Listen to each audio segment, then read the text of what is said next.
person, but yeah, there's a really great resource to be found at our Reddit.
There we go. Is that better? Let's see.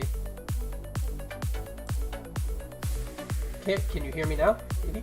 Possibly? No? Nothing? You can hear me now. Let me turn on my... Get a little echo going for you guys. Can you hear myself? If I hit... It's working. Okay, cool. Can you at least see me? Boop, boop, boop, boop, boop. Me? You doing good? Okay, cool. Live broadcasting, folks. So, it's really funny, but the actual Spotify sounds in my headphones are going all in and out. out. I don't like that. It's kind of annoying. Music is louder than voice, and I can't really, it seems like it's fighting for the same.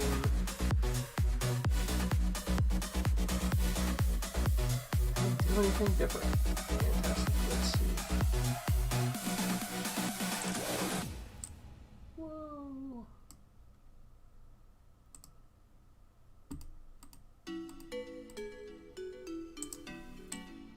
Yowza. Now everything's definitely gone. Give me a second. I'm working on that. Pumping up that jam. Testing 1, 2, 3. I don't know why that's so low. It really shouldn't be.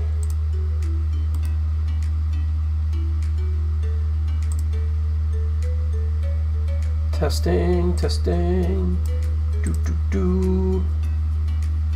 Scuffed! I'm completely scuffed.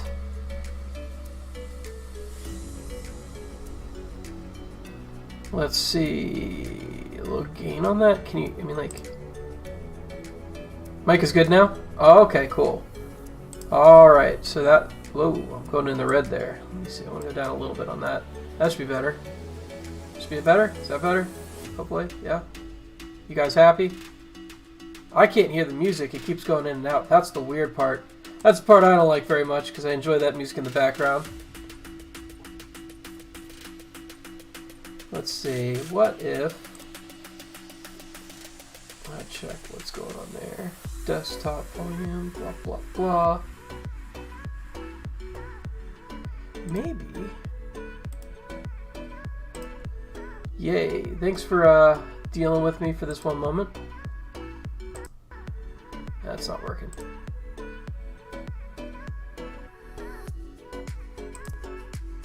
That should be good. Wow, the master volume's really low. Huh.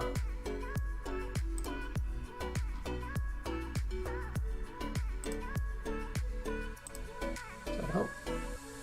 That does not make a difference. Freaking hell.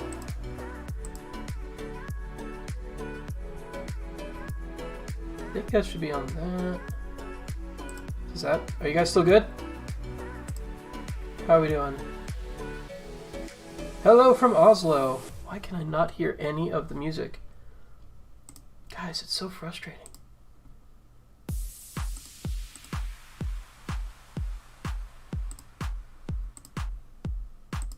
Guys, I can't hear anything. Am I deaf? Hold on, hold on. Let me really piss you guys off real quick. Yeah, so I can hear that. It's literally there. My headphones, however, don't seem to pick it up. Let me restart them. Scuffed!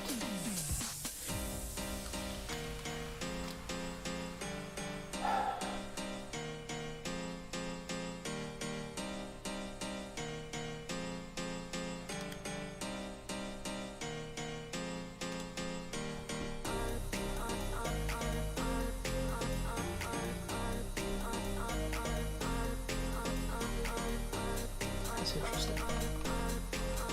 Huh. Well, I heard it for a brief second and then it disappeared. This is stupid. I want to go to manual headphones. I'm going to do this the old-fashioned way. All this wireless crap. Hold on.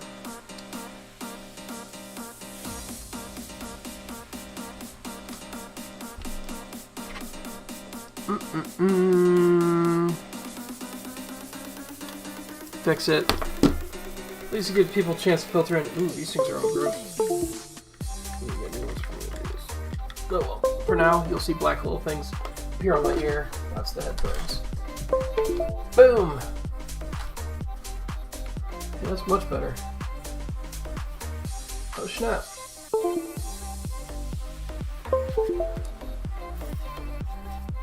I wonder. Hold on one sec. That should mess you up pretty bad. Sorry, guys.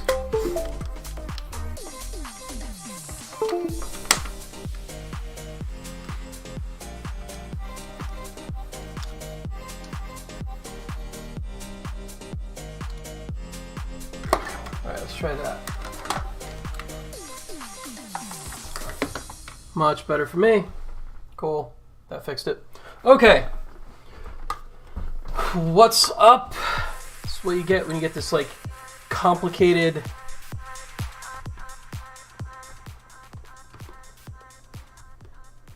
full.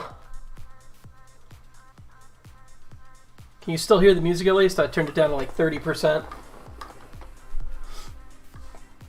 Alright, gives you guys a chance to filter in, huh? Cool. Alright, so welcome to the stream. Like I've said before, I think it's important that I kind of reiterate some of my motives with this.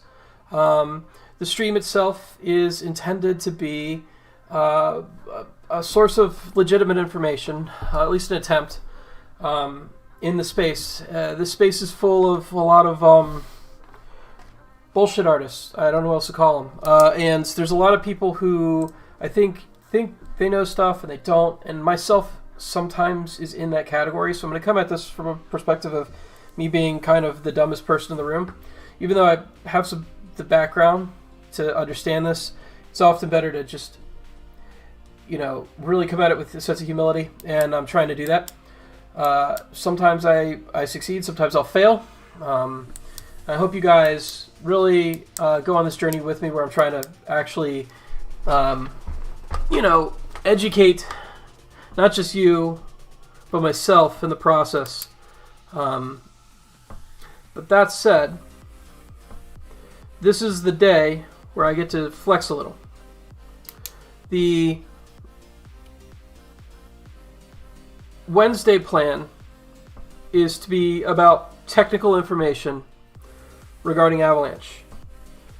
As I think most of you have figured out by now, I was an original OG developer on Avalanche.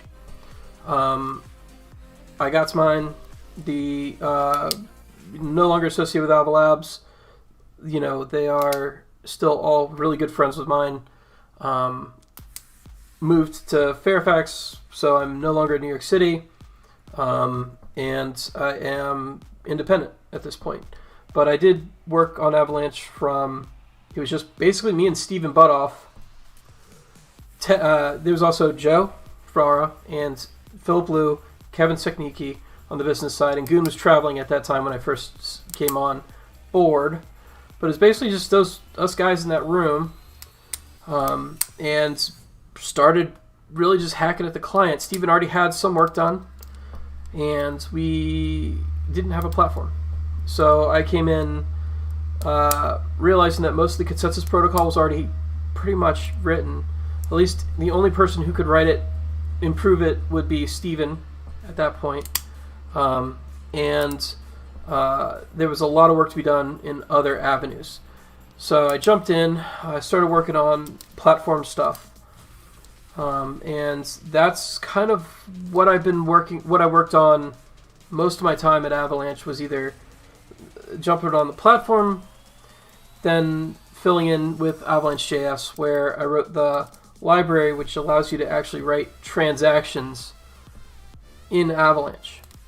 One of the first things I did when I got there was to write this program originally called Getgosh. The reason it's called Getgosh is because the original client code name was Gecko, and the Gecko client had no real good way of running a network quickly and iterate very fast at cleaning up the environment and yada yada yada. At that time we didn't have logs yet either, so it was kind of that was a separate problem we had to backfill. But at the time it was just like, hey, how do I launch a network and tear it down, and how do I automate this process so I could do this over and over again? So I wrote this little basically shell command system called Getgosh, and Getgosh is still used today, but it's called Avalanche. I would love to show you guys around some of this stuff, but I just realized, see, I'm winging this. I'm probably gonna have to set up better for next week.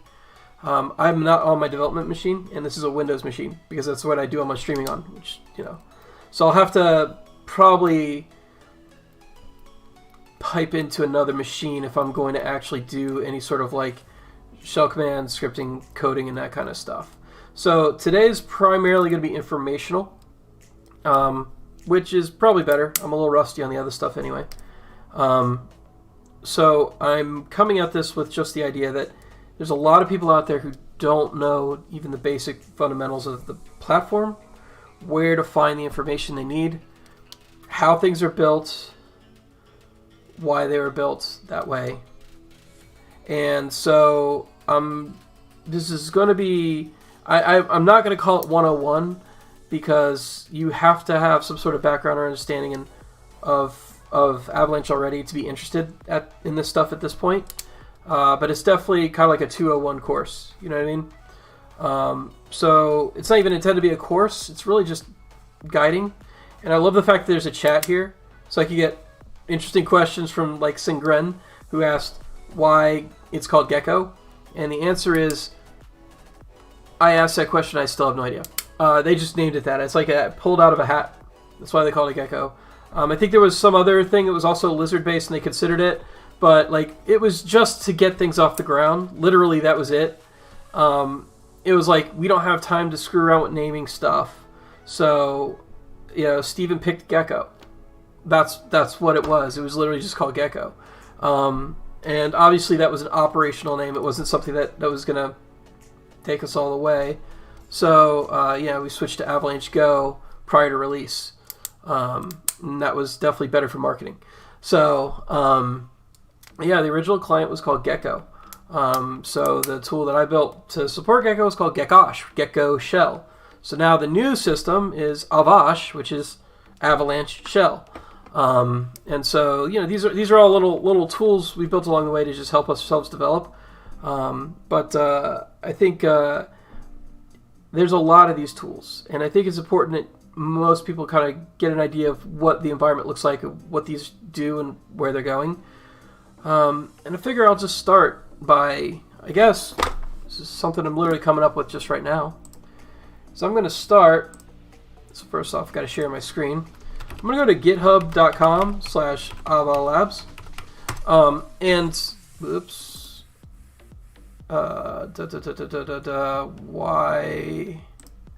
why is my brain actually forgetting our whole GitHub? Is it Ava-Labs? Jesus. That's why. Okay, so, thanks, Sangren.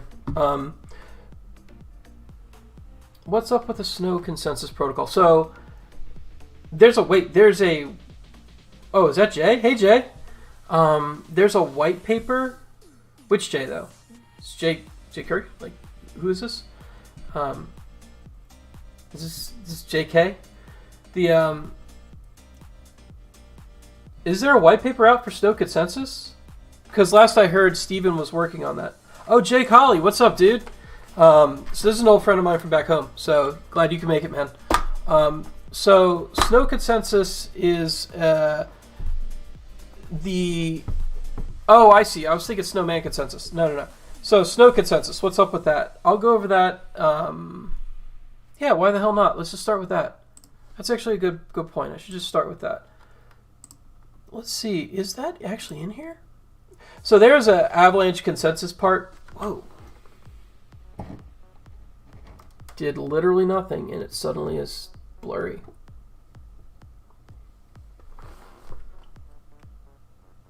Scuffed.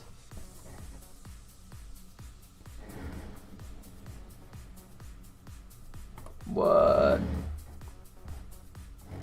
That's obnoxious.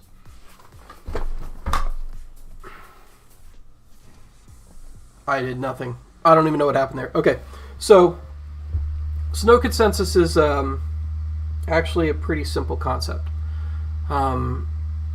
The idea behind, let's just start from the beginning. Quick lecture on consensus protocols, okay? Because to understand Snow Consensus, you have to kind of understand where we came from to understand why we got here. And it's actually a really interesting story. Late 80s, early 90s, Leslie Lamport, what I would call the father of, distributed computing. Well, not really, but the father of consensus protocols. Let's just say that he wrote a paper called Paxos, Island of Paxos, something like that. What was actually the Paxos paper called? My big fear is I'm going to start typing in there and it's going to like autofill a Pornhub or something. Let's see. Is it just called Paxos? Part-time Parliament. Dang, that's right. Yes, it's the Part-time Parliament. Okay, so he wrote this paper called the Part-time Parliament, and it solved a problem in computer science that people had been wondering was even truly solvable at that point. And that problem was they kind of suspected it was, most people, but some people were actually wondering if it was even something that could be done. And the idea of the concept was consensus. How can you make a bunch of separate machines come to agreement on one fact? That's all that really consensus protocols are. You have a decision, and you have a ton of people involved in the decision.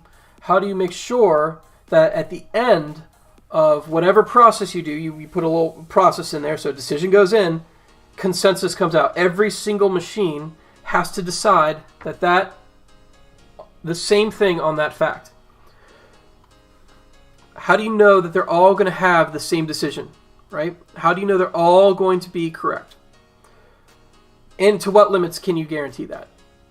So Leslie Lamport created a protocol called Paxos, which is the foundations for consensus protocols, basically. Now, there's two categories of consensus protocols: crash fault tolerant and Byzantine fault tolerant. Paxos, the original paper, was a crash fault tolerant protocol. This means that it could withstand. It believed that everybody in the system was behaving honestly were honest actors, as an assumption. And assumptions are okay. Everything has assumptions in life. You assume the sun's going to rise tomorrow. Everybody has assumptions. Well, the assumptions for the original Paxos was crash fault tolerance. It means that everybody was going to be honest and try their best to be honest, to do the same thing and not behave in a bad manner and be an improper actor. But you cannot guarantee that these machines will be alive. Meaning that if the machine goes down, the network still has to keep going. If a single machine goes down, the network still has to keep going. And Paxos defined the problem so that you have this idea of how much tolerance of how many machines could go down, and a decision can still be arrived at on the network. So that's sort of like when you think of Bitcoin and you go, okay, they've got this 51% attack. Well, that's in a Byzantine. Well, all right, let me skip that. I'll get to that in a sec. But long story short is that he defined the concept of consensus protocols. And in doing so, it kind of kicked off the field. And one of the questions that was asked was, can you do this in an environment where there are potentially dishonest actors? Meaning that everybody should try to obey the rules. But the nodes themselves are untrusted. And that's called a Byzantine network. It's not a Byzantine network, but it's a Byzantine fault tolerant network, I guess. In a Byzantine environment. Meaning that, let's say AT&T was working with T-Mobile, was working with Sprint, was working with Verizon, was working with the CTIA, was working with, O2, Vodafone, and they all wanted to agree on stuff, but they're all competitors. So if they could get like a little extra advantage, they're going to take it. How do you make them all make sure that they have the same database and they're not trying to overwrite other people's data with improper data? And this is the Byzantine Byzantine environment. That means that everything is everybody's trying to compete with each other a little bit. You can't really trust them. So this is the reason they call it that is based off something called the Byzantine generals problem. And the Byzantine generals problem is an old problem, which basically it's kind of like an information theory problem. Like, you send out messengers. How do you know? How can you send out messengers on a battlefield and know that to all your generals and know that each general will get the same message and be able to determine that they didn't get lied to by one of the messengers, right? And so the Byzantine fault-tolerant network kind of solves that Byzantine general's problem a little. Actually, it does. But only up to a certain threshold of honest actors. After you get to over a certain amount of honest actors, dishonest actors, I should say, only a certain threshold of dishonest actors. So once you get to a certain number of dishonest actors, and you cross that threshold, then the network is no longer what's known as safe. So safe networks are networks that you know will all operate by the same rule set, and every node will have the same value, and no bad edits can be pushed to the rest of the network. In Bitcoin, this threshold is 50%, so you'll often hear the term 51% attack. That's because the Byzantine, the safety threshold in Bitcoin is 50%.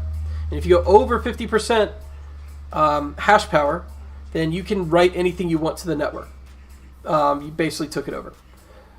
With the Barbara Lipskov paper, which defied practical Byzantine fault tolerance,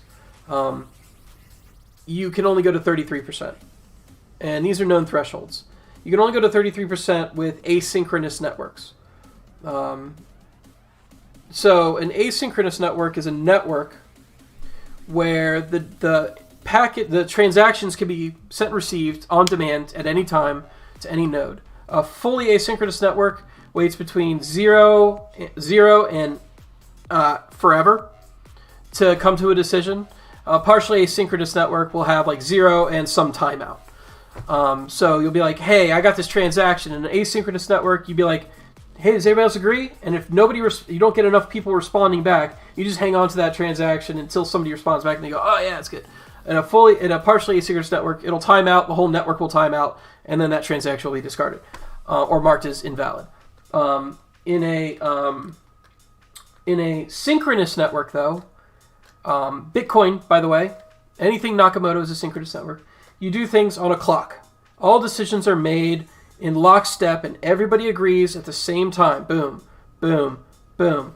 So in Bitcoin, it would be like a block is made, a block is made, a block is made, and everybody comes to consensus on that block, and they all agree on that block, and it's synchronously produced. Boom, boom, boom. An example of an asynchronous communication would be writing somebody a letter. So if I write a letter to you, and I ask you to respond, I don't know when I'll get that response back. I don't know if there'll be delays in the network, in the mail system to pass it around. I don't know if I'll get it back, today, tomorrow. Another good example would be like sending you a signal message and asking you to respond. Like I don't know when you're going to actually see it, and even when you see it, I don't know when you're actually going to respond. That's kind of asynchronous. Like you don't know when things are going to happen, but you hope that they eventually do. And a synchronous protocol would be like calling you on the phone. When I call you on the phone, I say something to you, and you have to say something immediately back because we're both working in lockstep to communicate. So that would be a synchronous protocol, basically. So anyway, there's a lot of problems with Byzantine fault-tolerant networks. Sorry, Skagger's asked me a question. I'm just trying to see if it's relevant to what we're saying right now. So there's a lot of problems with Byzantine fault-tolerant networks, mostly that they're easily to take over. They have a limited number of nodes in the network that can actually validate the network. So you're limited to about 100 before you start seeing performance loss on a global scale for the fastest one, which is hot stuff. You will see, and by the way, performance loss might not be that big a deal if you're measuring in like 100,000 transactions, per second or something like that. But then when you get down to like 100, you're seeing like 1,000. Like, what I mean? Like it's not that steep of a drop off, but you see performance drop offs with every node you add to the network.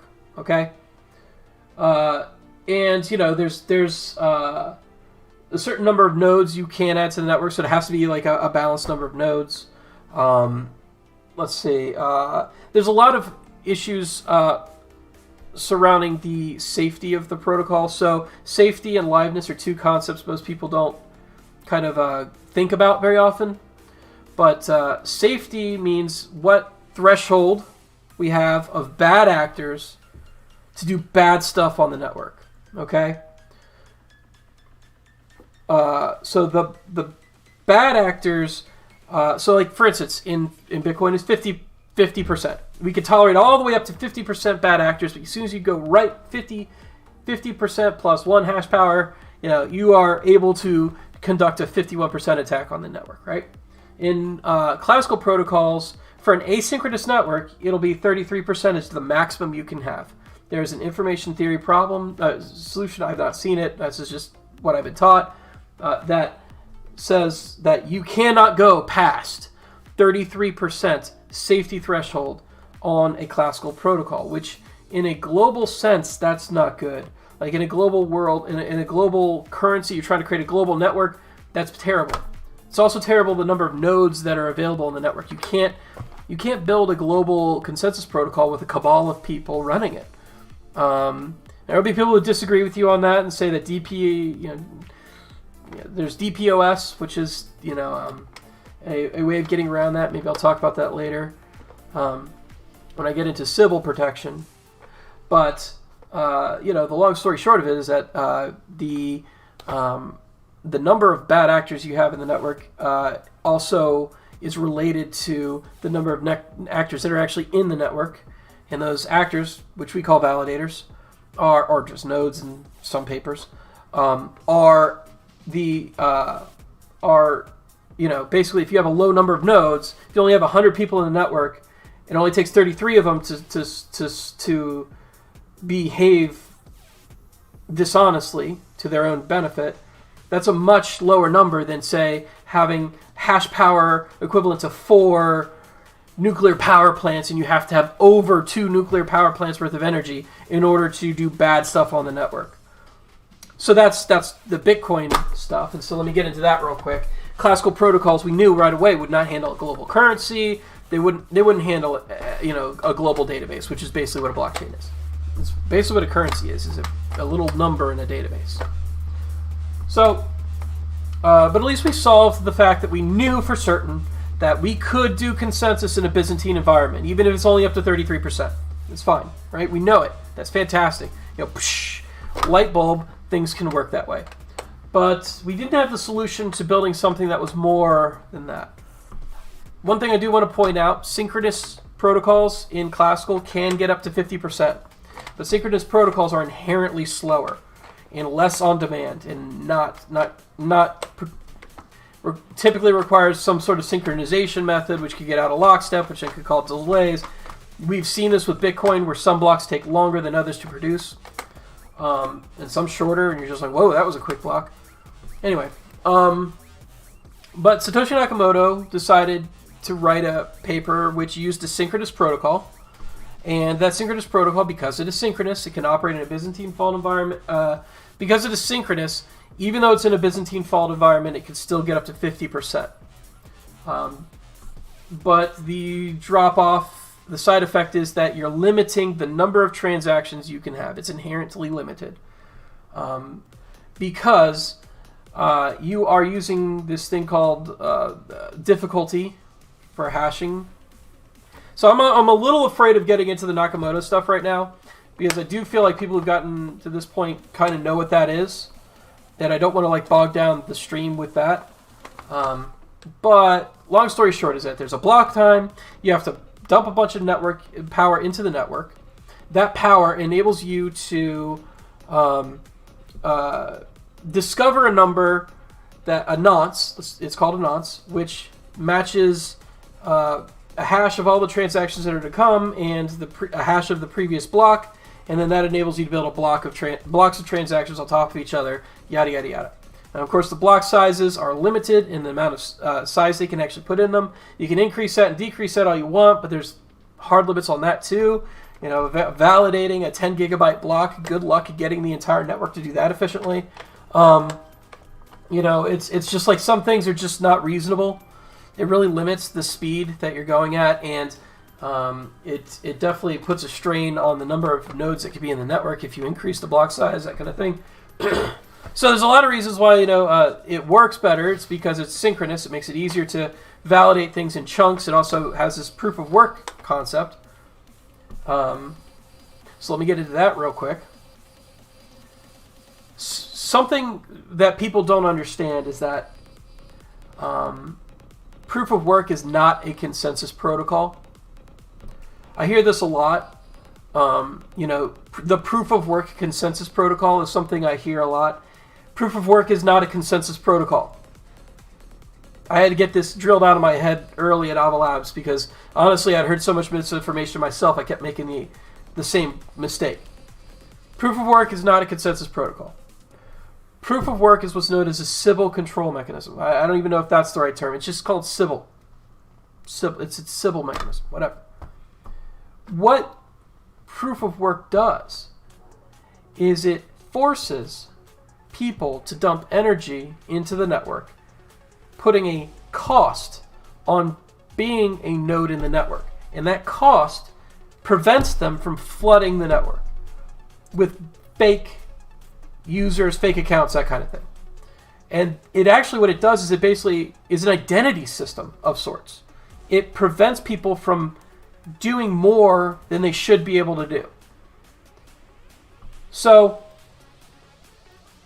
the word Sybil actually, I think, comes from like a famous like multiple personality person or something like that. I can't even remember. Actually, that's a good question. It might even be like a movie or something. Yeah, it was like a film. Yeah, I think this is it. You just have blackouts, blah, blah, blah. Yeah, so it's a multiple personality thing. And I think that's where it comes from, actually. So Sybil is basically to say you can't have multiple personalities. You can't have multiple people on your network for yourself. If you do, it comes at a great cost, right? So that's what hash power does. I mean, when you want to run a Bitcoin mining operation, that is your Bitcoin mining operation. You are, god damn, why is this camera doing that? That is the cost you're putting into the network to get some value out of the network. It's a way of sort of limiting your fakeness, right? It's really cool. But it's not a consensus protocol. Satoshi made a consensus protocol that depended on proof of work, so people made the association that the same thing all the time, but it is not the same thing. Another Sybil mechanism would be a certificate authority.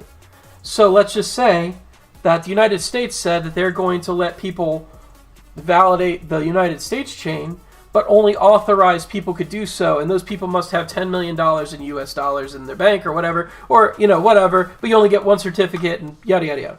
Let's just say something like that happens. Well, that's a Sybil control mechanism. They gave you a certificate, and now you know it's called a certificate authority.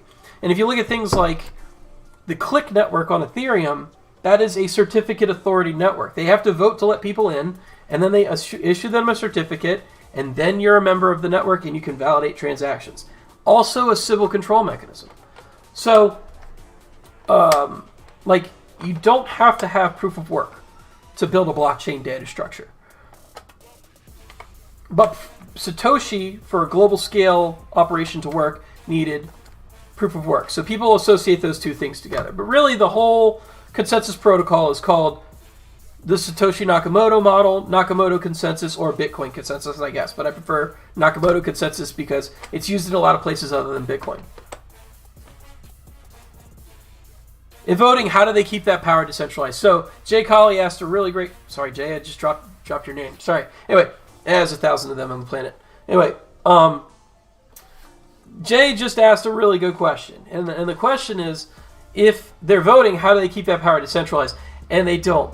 That's why proof for Bitcoin to work on in a decentralized way, it depends on a coin for incentives, and it uses proof of work as a way of keeping power decentralized. It's a power governance thing.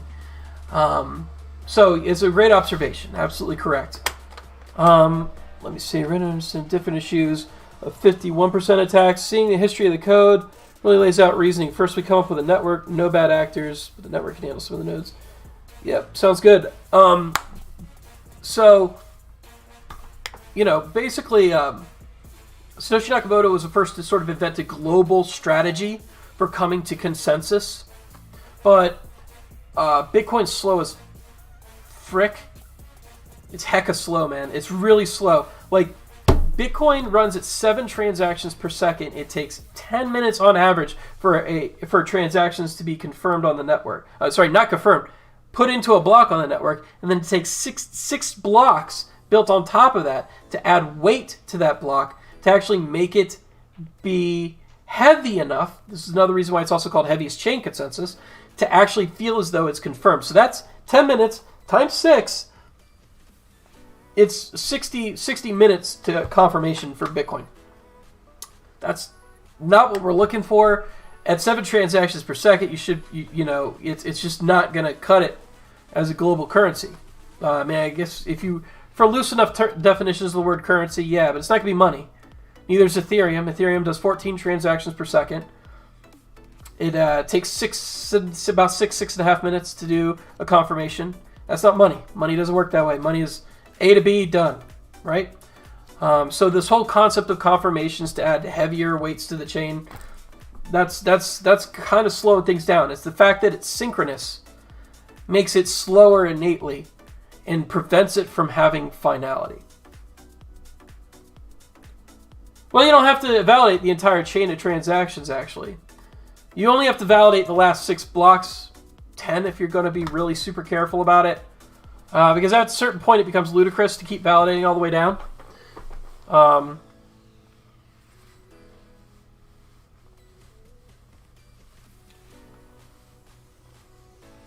So Moonboy asks, can we talk about the possibility to launch a subnet where the validation requirements can be 1 KYC equals 1 validator equals 1 vote? Yeah, I want that. I think that's a great idea. I'll get into some of that subnet design theory later. I really have a lot of ideas for how we can do subnets. Like, I'm really engaged with subnets. The only thing, I'm not going to build anything until subnets are alive. If I decide to build something, if I decide to build something, it won't be until there's public and permissionless subnets with a very flexible model for actually building them. I really think that subnets are going to be the direction to go in. Right now it's root protocol, basically just copying everything that Ethereum does. But and I mean that by literally we're taking their smart contracts and people are just recycling them on Avalanche and saying, ta-da, new branding. Like, that's what we're doing. I probably shouldn't say that out loud, but like, it's so freaking obvious. Why not? Like, that's what's going on here. We're literally showing that everything that Ethereum does can be better done on Avalanche. And I think that's what we should be doing. That's the smart move for us. It's a smart play. So, but anyway, yeah, I do think something like that could happen. Dude, you told me to put all my money in Doge. It's 6 cents, and now I lost $20. F you. I never told anybody to invest in Doge. But, okay. Definitely don't invest in Doge. Buy XRP. That's where the real money is. Oh, Lord. Somebody's going to clip that, and I'm going to get so ticked. Anyway, oops, my pillow fell. So, consensus protocols are cool and all. I'm sorry, where am I going with this? Classical protocols are cool and all.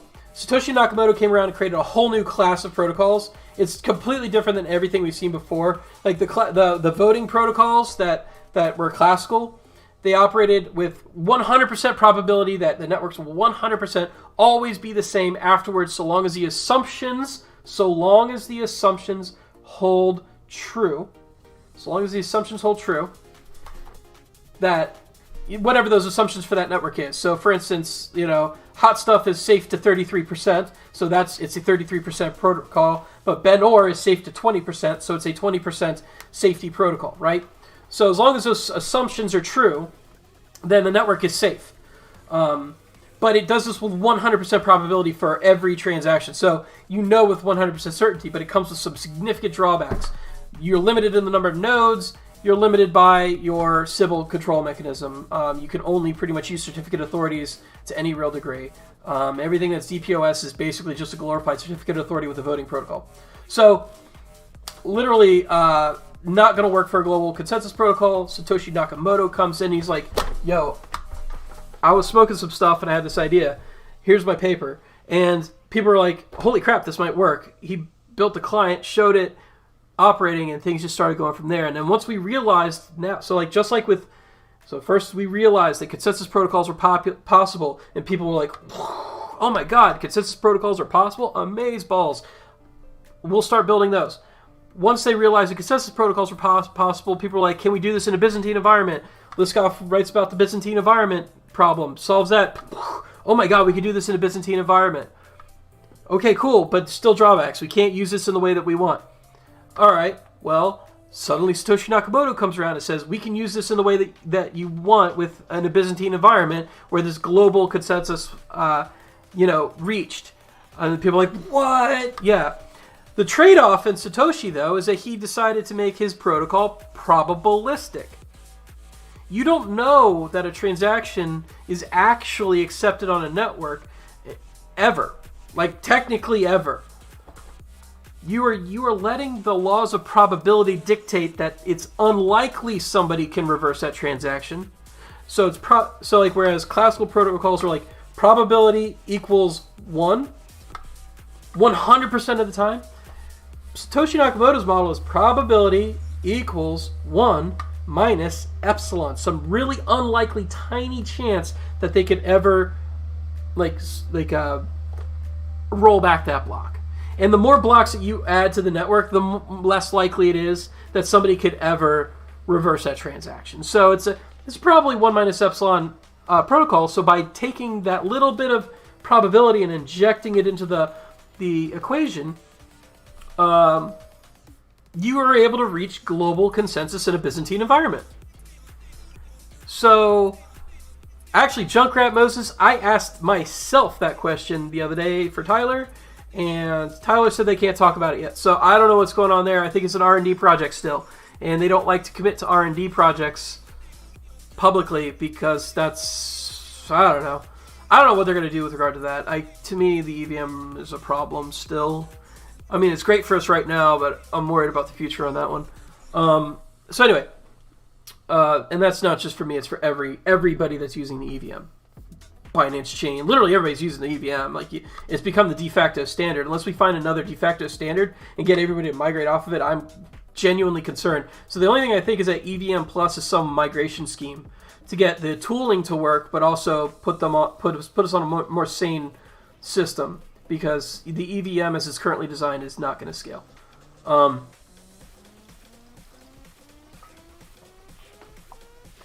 just worried because it's fundamentally got a problem because it's an account model. No, account models are bad. They just are. Where do I go with this? Okay, so classical protocols. I'm tiny right now. Let me go ahead and make myself big. There we go. Classical protocols. Okay, so they're great. Limited number of nodes. Cut off at about 33% for an asynchronous, because asynchronous is a more ideal situation. Bitcoin comes around, shows you can still do it in a Byzantine fault tolerant manner. It's slow as hell. It's just super slow. Okay, so then an insight came through this paper from Team Rocket that says that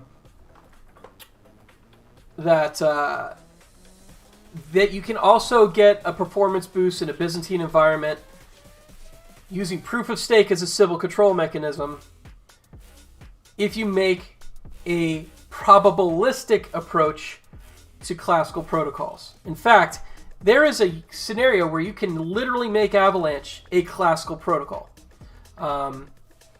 So, you could actually tune the parameters in Avalanche to where was it k equals n, and if you do that, then you actually have a literal classical protocol. It's actually exactly a classical protocol with probability equals 1. But what they did instead is they decided to make a protocol that was following more closely to the classical model, but injected that little bit of probability into the equation. So the way that Avalanche works is really interesting. This is a long time. This 50 minutes into this broadcast. I'm only now getting to what Avalanche actually is. Holy crap. Like, maybe I got more technical stuff to talk about than I thought. This is literally a lecture.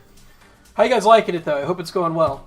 I noticed the viewer count's a lot lower than the Moon Boy stuff yesterday. Okay, so the way that Avalanche works is that you take the. All right, let me start over again. All right, you have a decision to make, and you want to make it. You want the entire network to make the same decision. This is consensus. This is what you do with consensus. You have a decision. You want the entire network to come to the same decision. Okay. Let's just call it a red and blue decision. We'll make it binary for the sake that it's easy right now. Man, you don't even know. I can't even whiteboard on a whiteboard. Like, I can't draw. Like, it looks like nonsense to everybody. People are like, why did you even bother with the whiteboard when I whiteboard? It doesn't help. So I could, but I'm not. I'm a talker, not a drawer. I don't know what that's about. Anyway, so how Avalanche works is basically you say, okay, instead of just trying to come to an absolute decision per round of voting, it's a voting protocol, just like classical. It's a voting protocol. What we're going to do is we're going to do multiple rounds of voting until I can say with some degree of probability that the network has all come to the same decision. So how does that work? Let's just say I have a group of 100, like say 1,000 people, okay? And I want to ask them, which is close to what our network is right now, I want to ask to find out if they agree with the decision that this transaction is red, okay? What I do is I go out and I ask a random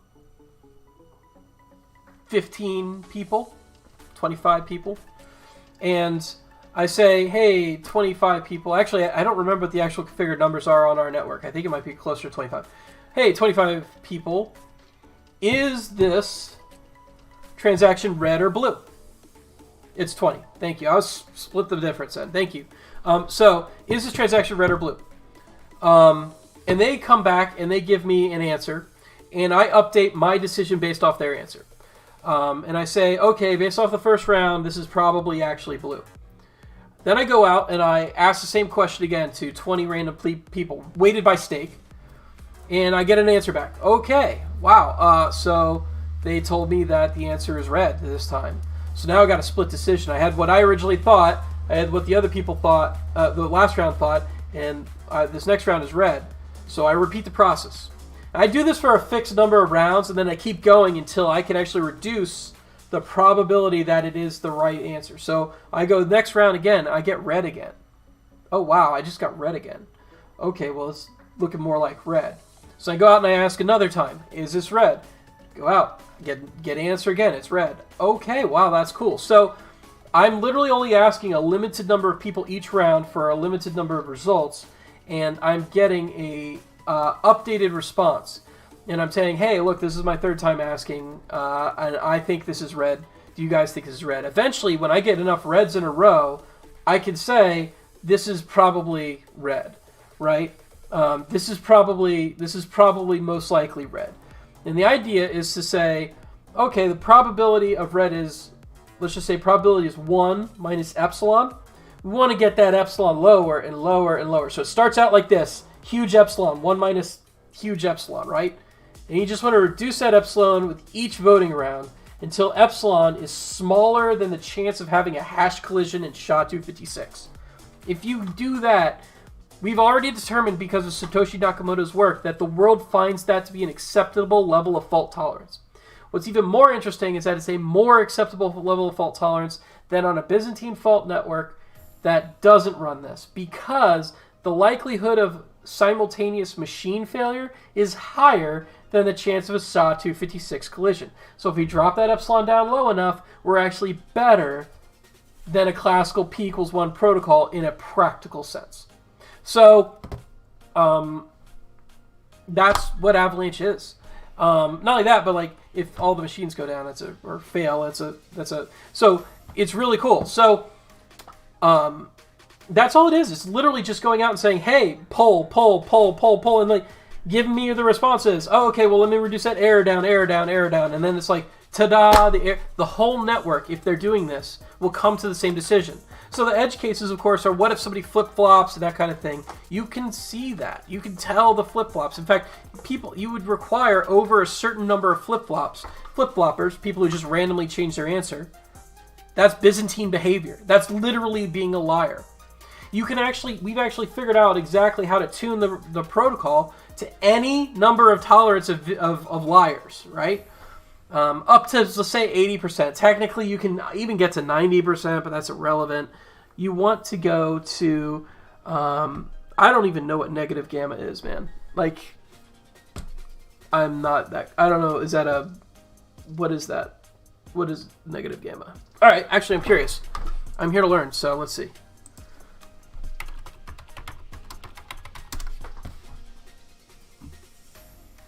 The hell is this?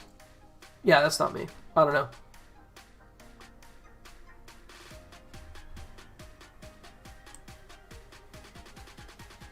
Yeah, I have no idea. That's something I don't know about. Anyway, so you can actually get the probability of failure really, really, really low.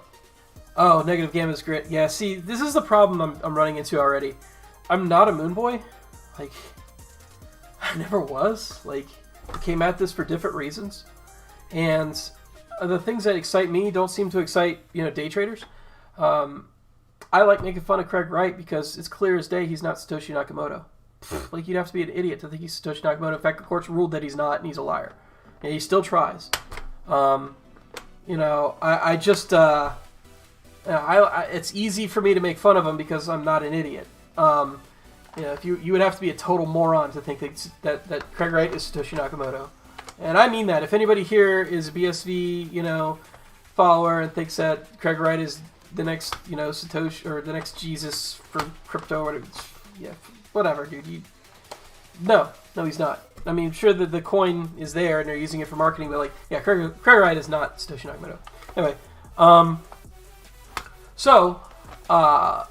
now that we've reduced basically the chance of this being false down to like this really, really, really slim probability, okay, we can say that this transaction is correct. And the freaking cool thing about this is that it almost always takes the exact same number of rounds to come to a conclusion. In fact, we can say that there's an upper limit on the number of rounds that it will take before you got something screwed up going on. And what's even better is that we can actually tune the protocol by saying this is the number of rounds I'm shooting for, this is the number of I guess I should say this is the number of people per round. You can actually tune the protocol in such a way that you can say, I will accept up to 80% rogue actors, Byzantine actors in the network. Or I will accept up to 60% Byzantine actors, or I will accept 40% Byzantine actors. You can down tune it, you can up tune it, you can do all of that stuff just by the way that this protocol works. You can literally choose your safety. So the next thing I want to bring up is the concept of safety and aliveness. Now, the trade-off in Avalanche. Everybody's asking me what the trade-off is. The trade-off is that for high safety, you need to have lower liveness. There is a liveness safety trade-off in Avalanche. This means that, let's define what safety is. Safety, I defined earlier. It's the number of nodes that are rogue, which is dishonest, or bad acting, before a bad decision can be made. So in classical protocols, you could tolerate all the way up to 33% And then if you go over the 33%, you get any bad actor can do what they need. If they have control over 33%, they can make their bad action happen. But they have to have control over 33% of the voting power. Okay. You go to Satoshi Nakamoto model, and it's about 50%. You go over 50% to 51%, and if you control over 51% of the hash power in that network, you can actually make bad stuff happen in that network, all right? So it's really it's a pretty straightforward concept, but what people don't realize is there's a side concept that's just as important, and it's called liveness. But liveness, you don't need, it's just as important to get things done, but it's not as terrible if bad things happen, if that makes sense. So liveness is the threshold it takes for good things to happen. How many nodes need to be available for a good decision to be made? And in classical protocols, most of them, not all of them, most of them, the liveness and the safety are the same number. In Satoshi Nakamoto, liveness is unbounded. You just need one node to be live, and it will always keep on ticking. And in Avalanche, we are a safety over liveness protocol, which means that you will run into liveness problems before you run into safety problems. What do I mean by that? I mean, like, if you had somebody acting as a bad actor, enough nodes acting as a bad actor, that would shut down the network before it ever lets the network do a bad thing.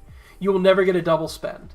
You will have liveness problems before you get an actual true double spend. Now, I'm not talking about like the client is screwed up and it accidentally double minted on 2 chains because they didn't, program it right, which is what happened way back when Pangolin was launched.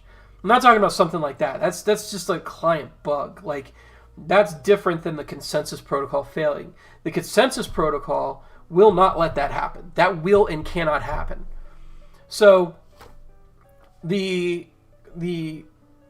network itself has a safety liveness trade-off, and if you're 80% safe, if you choose to configure it for 80% safety, you have a 10% liveness, which means that if 10% of the nodes in the network do not operate as expected, then the network will cease to operate as expected. If you have a 60% safety protocol, safety configuration like the Avalanche network currently does, you need 20% of the nodes to cease acting for the network to cease acting. So that is the safety liveness trade-off in Avalanche, and that's not necessary. In fact, I believe that Frosty, something that Stephen Butoff is cooking up, which is a more leader election approach towards getting blocks confirmed and stuff, that will actually improve the liveness of Avalanche if it works as designed. But right now, that's still kind of in experimental mode, so he doesn't want to really talk too much about that. And I understand why, because the word leader sounds centralized, but it's not. That's not what that means. It's an optimization. Basically, leader election is an optimization in consensus protocols. It doesn't change the centralization or decentralization at all. It just means that you vote on a leader and then you vote on checking the leader's work. It's pretty much it. And so as long as the leader's alive, then the rest of the network can kind of be more alive. If the leader stops going alive, then you need to do another leader election, and then you do your thing again. That's a much simpler process. Because if the leader's not there, because he's not alive, and you can't be the same leader twice, basically, then you've kind of... It's just an optimization, that's all I'm saying. So, that's an interesting concept, and Steven's got to work on that still. I think he's going back to Cornell to start doing some research on that. But, no. It's still equally as safe, technically equally as live, but it's an optimization that keeps the ball rolling, pretty much whenever. Like, it's not it's not a final catch-all, but it's not like a, and it also makes transactions a little faster if that leader is pretty fast, right? So you want to pick a leader that's pretty powerful, and like the network votes on that. That's another thing about liveness, by the way. It's kind of interesting that if people worry about that, it's not really something to worry about, because Google has more liveness issues than I think the Avalanche network does. You know what I mean? AWS has more liveness issues than the Avalanche network does. Like, it takes a lot to actually make any liveness issues happen, and I think the more likely scenario that a liveness issue would happen would be due to a client bug. So this is why having multiple clients is a good idea. Anyway, the Avalanche protocol is basically just going out and polling a bunch of people and then and coming to a decision. And if you don't have enough people to poll, then you can't come to a positive decision, and that's what liveness is. So you need at least 20 you need to have 80% of the network live in order for the network to come to a decision. If you have 20% of dead nodes on the network, it's going to stop coming to a decision. What I'd like to see is just an improvement in liveness a little bit, just to be safer, but it's not even that big a deal. It's not going to. So far, it's not been a problem. I think the only issue where it would be a problem is if 20% of the staked nodes stake in the network, the actual stake in the network, is run on a frickin' Raspberry Pi, because the responsiveness of the network is also related to the lower 20th percentile of nodes on the network, weighted by stake. So, of course, in Sybil and in something I haven't talked about yet, Avalanche is proof of stake. So that means that all of our voting and everything is weighted by that stake. You're more likely to be sampled if you have more stake. And so I should probably, I don't know if anybody's been calling me. You're free to call if you like. But you're weighted by stake. So that's true for liveness as well. If your nodes are, basically, there's a lot of heavy hitting nodes out there with a lot of stake on them, so it's really not very, very much of a concern. And about heavy hitting, I don't mean like super. It's like probably a C5 large on AWS. So it's not like ridiculous. Like, it's just like they're not a Raspberry Pi. That's all I care about, And there's a lot of people trying to find their cheapest route to a node, I think that's nice for them if they're running out of their house. But ultimately, what's better for the network is that people put it on a decent machine. It doesn't have to be amazing. It could be your desktop. Run in the background on your desktop. Why do you need to put it on a Raspberry Pi? Like, how does that make your life better?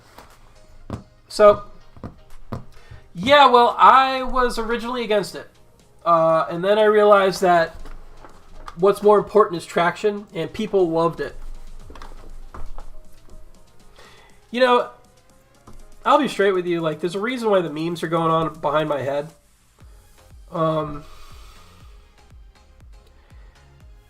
Anybody who thinks that the crypto world is not run by memes has not been paying attention. It is literally all about the memes. We could have launched a I'm saying this like side note. Like, we could have launched a protocol. We could have launched this protocol, but without a marketing engine behind us that was attractive to retail investors, this would have not gotten off the ground. And these memes are our lifeblood. And I'm not saying that to be snarky, and I'm not saying that to hate on the memes. I love them. Without this work, like the stuff that Don Wanton, who I had on the last show, is doing, there would be no Avalanche today. It is literally all about the meme engine. And if you can dump the meme engine, here's the other thing is, like, the people who make these memes, they're not stupid. They know what Avalanche is. They're not dumb. And some of them are getting paid, but they're getting paid in tokens, which means they're doing the research on the tokens going, holy crap, look at the team behind this. Like, they're putting their energy into the place they think are going to get the most ROI for them. I don't know if they're getting paid in tokens, actually. I don't have, that's me bullshitting. I have no idea. I just kind of assume that because like you look at Dawn, people that they're doing great, they're happy, and a lot of them look at the upside of the token and they're very invested in the network. So I'm assuming that there was some agreement with regard to that. But a lot of them might even just be paid cash to make tokens. I don't know, to make memes. I don't know, but the actual memes are what drive this network. The personalities drive the network. It's the technology is absolutely essential, but without the meme engine, there would be no network. It's just the truth. So anyway, all right, I digress. So consensus protocol is cool and all, but maybe we should take a little time to talk about the platform since I've been ranting on that for a hot minute. Did not expect to go that deep into the consensus part, especially the history and stuff. I'm sure that bored some people. But I feel like there's people who just want to get involved and don't know where to even start. Oh, you want me to explain the state bloat issue? Alright. So the EVM gets slower the larger the state is. It's not universally true, and it's not necessarily true. TurboGeth, for instance, runs faster than the EVM, but it still has state bloat issues. There's a lot of stuff behind that. So first off, the way the EVM's designed, it's an account model. The way that Bitcoin's designed is a UTXO model. The way that Avalanche designed is it's a multi-chain model, which means you can have UTXO chains, you can have account chains, you can have whatever else you could think of chains, right? Well, the EVM in using an account model has a problem where the accounts can't be pruned. And it's not just the accounts, it's also the contract addresses. So if I deploy a contract, the contract address is there forever. The accounts also have to be there forever in the database. So the more addresses that are used on Ethereum, the more state, the more information is in the Ethereum blockchain, basically. And the same is true for the state inside the contracts themselves.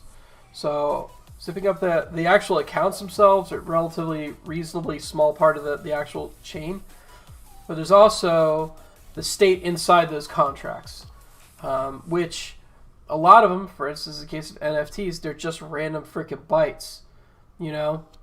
So there's not a whole lot of way to compress that information in a meaningful way and actually make it indexable.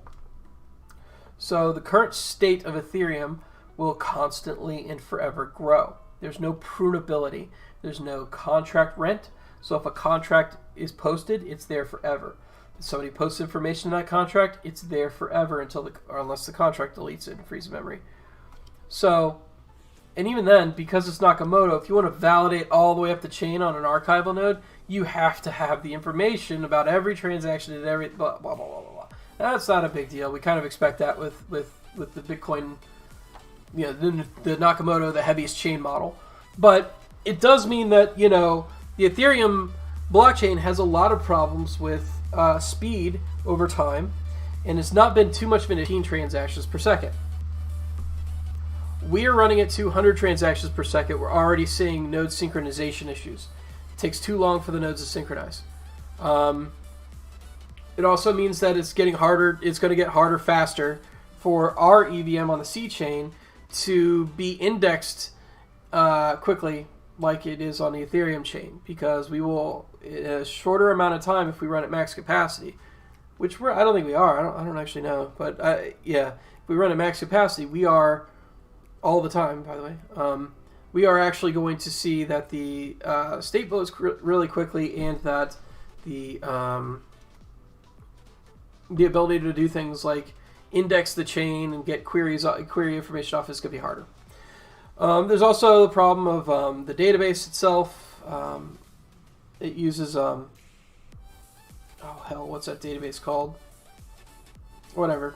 The database that's actually being used is a key value store. It's a pretty common one. Brain's not pulling it up right now. It's driving me crazy. And it basically prevents. It's a write optimized database, I believe. No, a read optimized database. Why is my brain not pulling that up either? Anyway, so it's got a lot of problems. Yeah, no, it's a read optimized database, and when you do a write, it has something called compaction, and if you hit a certain number of bytes, it can actually like slow down your actual database and cause a bunch of problems. So anyway, long story short is that there's a lot of problems with like just the way that things are stored and the way that things are managed, the way that information is handled in Ethereum, which means that it'll always have this growing state. And at a slow 14 transactions per second, not a big deal. kind of a big deal. They're already seeing that problem. But like when you get to frickin' like 200 transactions per second plus, it's gonna get real slow real quick, and that's an issue. It's not just an issue for the fact that the C chain is slow. It also means that syncing the C chain becomes slower, and that's a problem for people if they want to join and unjoin the network at will. So validators will want the full state history and yada yada yada, and you can do things like freezing, like they're doing, where you basically like say, hey, this is where the state's valid. We've got a freezer you can pull it from, and every epoch or 6 epochs or whatever, I don't remember what they do, maybe 3. You can pull back and grab the old state and say, from here on we know it's valid because we have some central authority which tells me it's valid. By the way, again, central authority. So it's kind of like it's not a good design for that. Whereas with the X chain, it still has some issues. Like NFTs can't be pruned on the X chain as far as I could tell. I mean, you have to literally explicitly decide to burn them. I say with like asset ID declarations and stuff, but yeah. But either way, that's something that can be pruned because the way that UTXOs work, balances can be pruned if they fall below a certain amount, so you can dust. But with the EVM, for instance, if a address has a 0 balance, you still have to store that address because you need its nonce in order to prevent a replay attack on the network. So yeah, you need to say basically this is the 500th transaction that this address sent in order for there to be the EVM to remain secure. So you need to associate the address and that nonce forever. Otherwise, next time somebody sends that transaction, they can do on that account they can do a replay attack, and that's no good. There is something to be said about maybe ZK's proofs being able to manage that. Something maybe if you could roll up into the freezer the current state of addresses, but I'm not really sure how much that will help, especially since that's not a majority of the problem with the state bloat on the EVM. So anyway, that's the state bloat problem. I don't know, the C chain still has it, and that's what the EVM Plus is supposed to help with.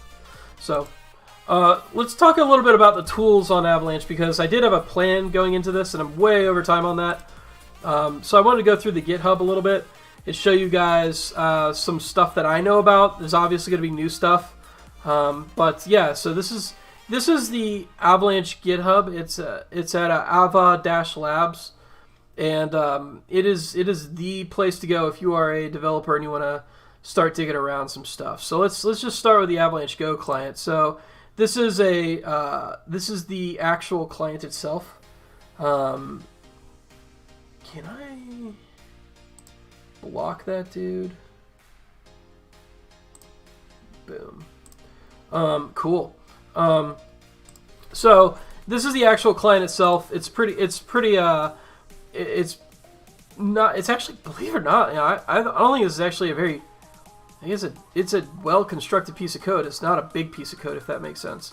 So like, it's very well organized. Like, you want to talk about look, I'm in the VM section. So we talk about VMs all the time for subnets and stuff, right? So, the VMs are here. So there's a couple of concepts which I think people still, if they want to break into designing on, working on this actual client, need to understand. There's a concept of an FX, which I'll get into if I get into transaction formats. And they're all bundled up in this VMs folder, but there's really just 3 VMs technically. Although I'm not sure what the hell that is. 16 days ago, huh? RPC chain VM. Well, I don't know what that is. But anyway, I know what the timestamp. Oh, these are probably just example VMs. Okay.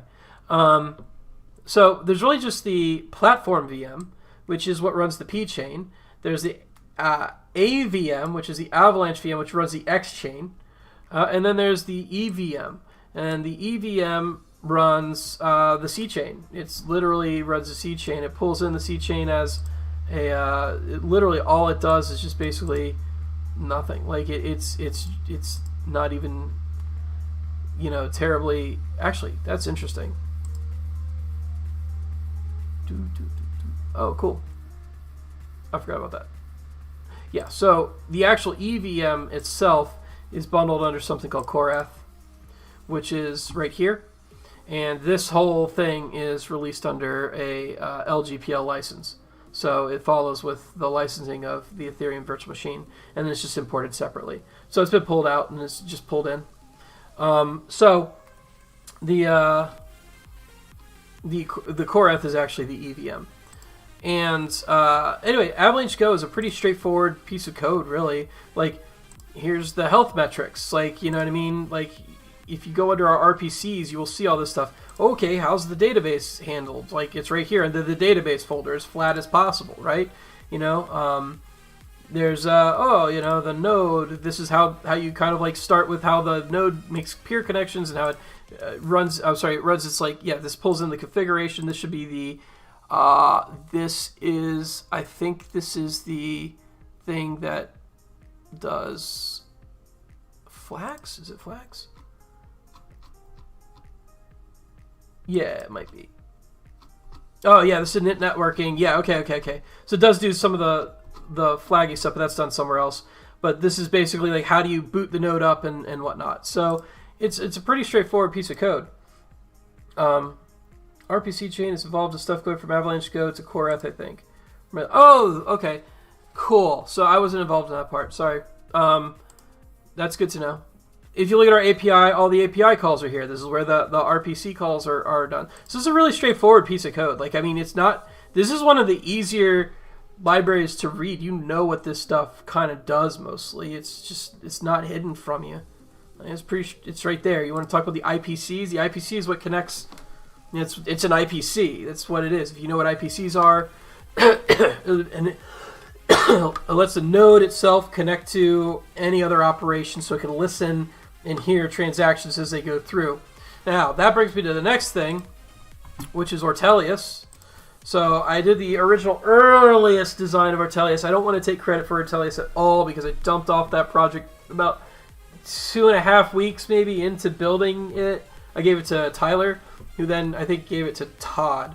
So Tyler worked on the original version. He did that for about 4 months, and I think he passed it to Todd, who's now working on it now. Todd is a former Reddit guy, so I believe so. I think he used to work at Reddit, and he came over to work on Ortelius. And Ortelius is a big data problem. So basically, node archival in in Avalanche is a big problem. If you're going to 4,500 transactions per second, dog, you are going to have a major node archival and indexing issue. You just are. Like, it's no way around that. You can't, like, treat this the same way you treat Bitcoin, which runs at 7 transactions per second. Everything in Avalanche needs to be considered a big data problem, so it deals with the 3 V's. It deals with volume, velocity, and variety. You don't know what kind of data you're going to get. You don't know what source it's going to come from, so it's got variety. It's got high-speed transactions. Just pump it through constantly if it's running at max speed. So you got your velocity. And then you got your volume and the fact that you have no idea what size this data could be and what the nature of it could be. Sure, for our primary network, it's going to be mostly Ethereum transactions, and then it's going to be mostly, just UTXO transactions. Oh, later, Sangren, thank you for popping on. So it's going to be a big data problem. You don't know, though, what other subnets are going to do, and you want to create something flexible enough to index them as well, because people are going to want all their subnets in the explorers that people are building. And anything that's going to be flexible enough to do archival also needs to archive subnets that opt into it. So that's what the IPC does, is it basically listens on a blockchain ID, on a subnet ID. So this blockchain ID, show me all its transactions. And then Ortelius listens on that IPC and goes, I see that transaction, I'm parsing it using the known methods given to me, and I'm going to index them. So the way it does that is, literally I couldn't think of anything better to do at the time, is to use Kafka. It uses Apache Kafka. Like, it's literally built for this. Like, it's a data lake. It will handle an unmeasured number of pieces of data. It has full replay capability. It is in-order stream processing. And that is exactly what Avalanche is an in-order stream client. So you're getting streams of data, and it takes those streams of data and it puts it into a very large, extensible database, something that can handle any size of data that you need. I mean, we're talking petabyte storage level here. So that's what Ortelius is capable of. And it is a huge project. Anybody who wants to get involved in this, who's got big data background, please do. This is an awesome project. This thing, should ultimately be able to handle anything you throw at it. Any subnet you throw at it, any technically, I don't even see why any protocol can be thrown at it eventually. Like, literally, it's a nice piece of software that can index and produce results that can be interpreted and read by anybody who's familiar with the Avalanche or the Ortelius or API. And then it's a producer-consumer model. So Avalanche sends the IPCs to the producers, who then send it into Kafka, which then sends it to the consumers, which then index the data for purposes like aggregation, reporting, that kind of thing. And that's literally it. And if you have a problem with your consumer, you can always do a replay because of the way that Kafka is built. Kafka does a full in-order replay of all transactions as they are passed to it. So it is the ideal tool that I could find. I know there's an more updated version of Kafka out there. I forgot what its name is off the top of my head, but that's that's still experimental. Here's the interesting thing about Kafka. I believe Kafka depends on Apache Zookeeper. Apache Zookeeper is running Raft. Raft is a version of Paxos. So behind our archival node system is a consensus protocol that is classical. And I think we could do a better job by replacing Apache Zookeeper with Avalanche. So that's interesting as well. Technically an Avalanche client can be used to improve, I believe, Apache Kafka, so you can have a more decentralized archival network. And I think that you can even split up that archival to many different parties and even create something that's akin to a subnet for archival purposes only. It's something that can be totally done down the line as long as you remain in line with Kafka's APIs in the standard way that businesses and big enterprise companies and even three-letter agencies, hate to say it, use Apache Kafka. If you can stay in line with that API, you can make a very interesting piece of software that's enterprise grade and can have some Byzantine node archival, Byzantine fault tolerant node archival across an unlimited number of interested, archival nodes, I guess you could call them, and it can be joined and unjoined like normal. It's basically a subnet. So, but for now, this is something that I think is absolutely necessary. So I'm glad it's going there. It's powering our Explorer, and the Explorer is literally just a front end to essentially what Ortelius is, I think. So I don't know if they split out the actual consumer database part. It could be. But this is literally just a front end to the Ortelius. Try to think of use cases, maybe blockchain DMV, proof vehicle ownership, proof insurance. Yeah. So this is the Explorer. Not sure what these are. Avalanche is something I talked on earlier. Avalanche is what I call an incomplete thought that I had. Originally, I talked with this with Steven very early on. It's gone through a couple of ideas of what it could be. But Avalanche is basically just a shell environment that pops up, and it has a bunch of commands you can use, and it's encapsulated. So when you're in that shell, you can launch a ton of nodes, and it will store their logs for each individual node in a separate place automatically, so they don't overlap and they won't overwrite each other's logs. And then it will also let you basically write scripts so that you can have different types of networks in those scripts to launch those nodes. And then when you're ready to tear it down, you just say stop, and then all the network comes down. And as soon as you exit Avalanche, it cleans up its entire state, so you can just start over again if you want to. It has variable storage, indexing. Lua scripting is capable in that. It's really cool, but my original intent for this was not what it is right now. So first, I wanted I don't know if anybody's used CPAN for Perl, or I guess what's another good one? Like something that's very terminal based, but can also be used to install things. So currently, Avalanche can also do remote network deployments. You can literally deploy entire networks using Avalanche and manage them using Avalanche. That was one of the plans. So you can have a network of a series of nodes. I also wanted to do subnet installation, including with VM installation. I wanted to build a marketplace in this so you could actually like sell your VM if you wanted to, or license it through this system. Or this is where I was thinking it was going to go back in like late 2019, right? Early in my time at the company. But obviously it dropped way back in priority. I built a majority of this code back in like 2 weeks, and not even. It was my first Go program ever, and I used it to learn Go. It was just something I got sick of the repetitive tasks I was dealing with, and so I wrote it to remove those. And now it's a pretty essential system, not essential, but useful system for the developers of the Avalanche Go Client to just test their work and rapidly iterate. I think there's still something here, but you know, we'll see where it actually winds up going. Maybe nowhere. It's fine either way. It did its job. I mean, I used it literally every day, like all the time, while I was at Avalabs. So did Dan Lane. Eventually, Steven got on board. He had his own system, but he eventually liked it.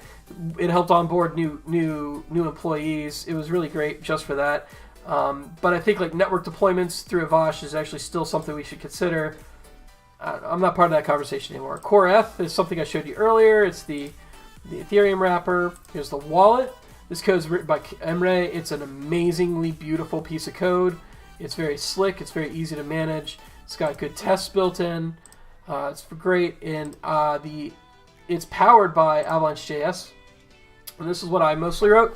So this was a project that came at me December 2019, and then by early February I had almost everything you see here, although I had to refactor it a couple times. I wrote Avalanche JS in that time period. The hardest part about Avalanche JS is the fact that doing binary work in JavaScript is an absolute hot mess. So yeah, that sucked. But I wound up making it really easy to do. It's all in TypeScript, and it's got a bunch of tools in there, so you can even do binary manipulation. If you don't even have to, like, Avalanche JS has got some cool stuff in there for just binary data manipulation in any ecosystem. But it's really, I needed that to make it work with Avalanche. And so what this does is it allows you to build transactions on the X-Chain, the transaction formats on the X-Chain are really complex, in my opinion, and all binary. Compared to Ethereum, they're super complex. And so, I had to build something that would build binary packets of data and manage them in TypeScript. And it exports to JavaScript as well, so you don't have to worry about that. It could be a library in that as well. But I also wrote it like a library. So, you literally just call import like you would for, say, any like literally just call import like you would on Java programs or something, or, I guess C++ doesn't technically have that, same. You just import packages that are useful to you. It's all documented really well. It can do anything you need, but it's very low level. It's not very low level. It's reasonably low level.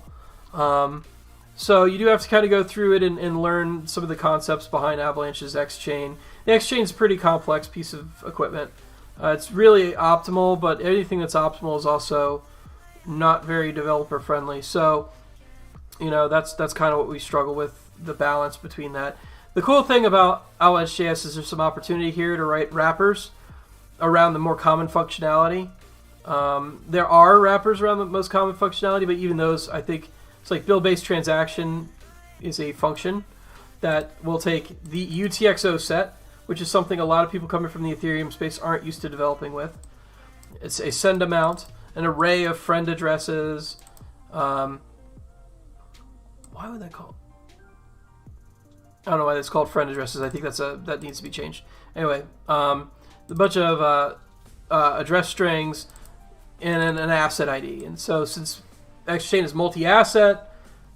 It takes an asset ID in almost everything. Not, it doesn't just pass around a box. It also passes around Moonboy coins and stuff like that. So there's a lot of like work that went into sort of designing something that can get the granularity of control that you need, but also has these helper functions, like just build a base transaction to actually sign that transaction, to actually make it reasonable to deal with. Again, X-Chain is a UTXO model. Managing UTXOs is a pain in the butt compared to accounts. Like the developer experience on Ethereum is the way it is because it's an account model, and that's their choice, and that's why, from a developer experience perspective, accounts are better. But from a data science perspective, they're not. So the UTXOs are, I prefer them now, but there's a learning curve. So Avalanche JS is a really easy package to sort of like get you on board with a lot of stuff, but at the same time, it's got all the features you need. It's got basic keychains. So like, let's say I have my keychain here, and I want to create a key pair. I just say make key. I create my keychain, and then on my keychain I make a key, and it returns an address. So I can now, for instance, I could also import a key using my private key, yada yada yada. There's a lot of interesting. Actually, it's not even interesting. It's just what you need to get the job done. It's normal stuff. So yeah, Avalanche JS is really cool. It's a huge library though, and let's take a moment to look at some of the work that Gabriel, who's now maintaining this, did. He did some amazing work with creating examples for all of this, and they are in the examples folder under Avalanche JS. And anything you really need to do is going to be here. So like, let's say using the Ava native token, you're going to create an asset. I create an Ava native token asset. Okay, cool. So here's the kind of stuff you need to do. You need to import the AVM API. You've got a bunch of types you need to import, and then you've got to actually go through all these steps just to create an asset. It's very relatively low level. Whereas there is a function.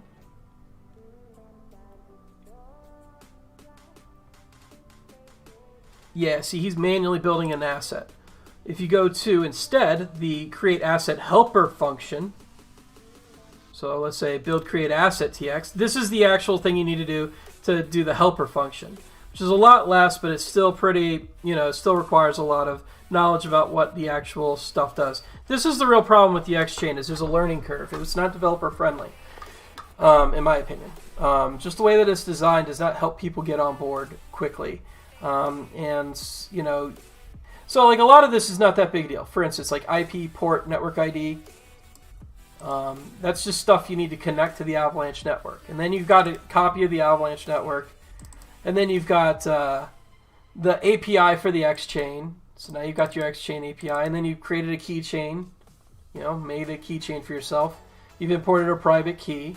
Now these are all things you do manually when you do stuff all the time. Even when you're in the wallet, you have to import your private key. You have to connect to the Avalanche network. So that's what all this code literally does. It's pretty straightforward, but it's a little daunting at first for some reason because just the nature of everything, it makes a lot of steps. So you have your outputs. So this is where people tend to get lost, is they're kind of like outputs, inputs. If you come from the Ethereum space, you don't understand like outputs and inputs very well and how to manage those. It's not common for you to do. So and then there's these concepts like lock time, like what is a lock time? It's hard for people to jump in and understand that. So the X-Chain has some barrier to entry, in my opinion. But most of this is just building a transaction. So like, what's the memo on the transaction? What's the symbol for my new create asset, right? What's the denomination for that create asset? How many, the power of what is it going to be? So, and then you just literally just create the mint output, that kind of thing. So you actually have to mint your coins. So it's not just a matter of just creating the transaction. You also have to create the outputs, which actually mints the coins for the transaction. There's no simple way to do this. There just isn't. These are all the steps you need to do to get that done.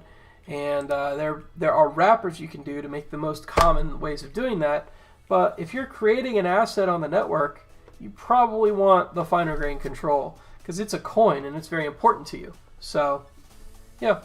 Anyway, that's Avalanche JS.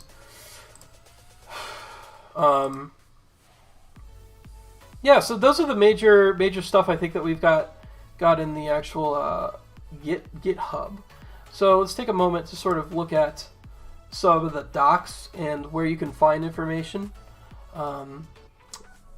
I would say that starting with the consensus, if you've listened to what I just said, is something that you is probably very important to kind of get the more granular level details on how this stuff sort of works. But it actually goes into what a DAG is. I didn't even realize that. That's interesting. So yeah, it goes like, what is a DAG? And I think this was written by Dan Lane. This looks like Dan Lane's work. It's pretty good, very detailed. So yeah, there's that. So start with the consensus. The platform overview is absolutely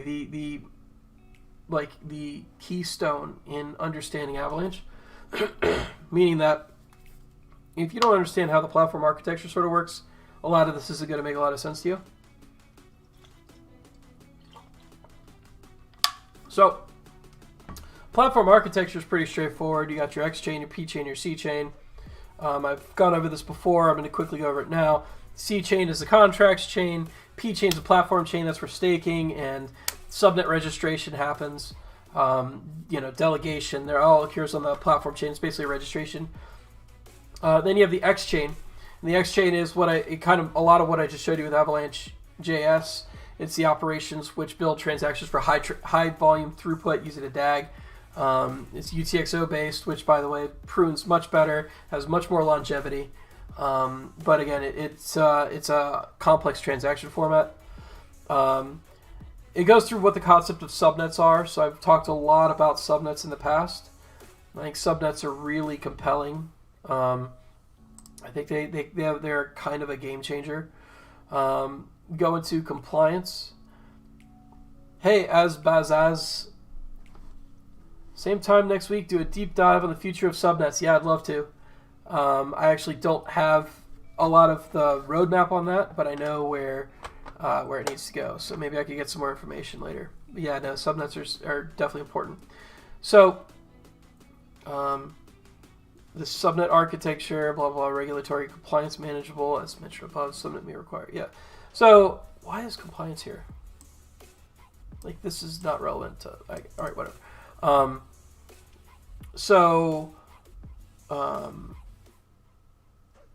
Yeah, separation of concern. It goes over some really interesting concepts here. I think they're just essential for you to understand the platform. The platform architecture before you get too deep into things. The staking is all defined here. So yeah, I mean, basically, this is just a really excellent. Really excellent reference guide for understanding exactly how things are mapped out. One of the things that I think a lot of more advanced users are going to want to do is to look through the references and sort of understand some of the finer concepts involved with, like, for instance, the native tokens, versus the ARC20s. So you guys are aware one of the problems that we had is that there's no direct mapping between addresses on the X chain, which uses one address format, and the C chain, which uses another address format. But we wound up coming up with a way to sort of map those. Basically, you send to the X chain. But printing an actual token means that those tokens need to sort of have the ability to also send between those two distinct formats, the EVM and the X chain. And so the Avalanche tokens are really good in that they're prunable, they're fast, yada yada yada, but they don't have EVM compatibility. And so the ARC20 format is basically the bridge-ish, the compatibility bridge, I guess you could say, between the native tokens and regular ERC20 tokens. So if you mint a token on Avalanche's X chain, it should be able to work natively in the C chain. So that's where it's important that that was built, and I think that just came out with the more recent releases on Apricot phase. I think it was it phase 1 or phase 2? I think it was phase 1. I believe it was the Apricot. Ugh. Why is that not the first thing that comes up? Okay.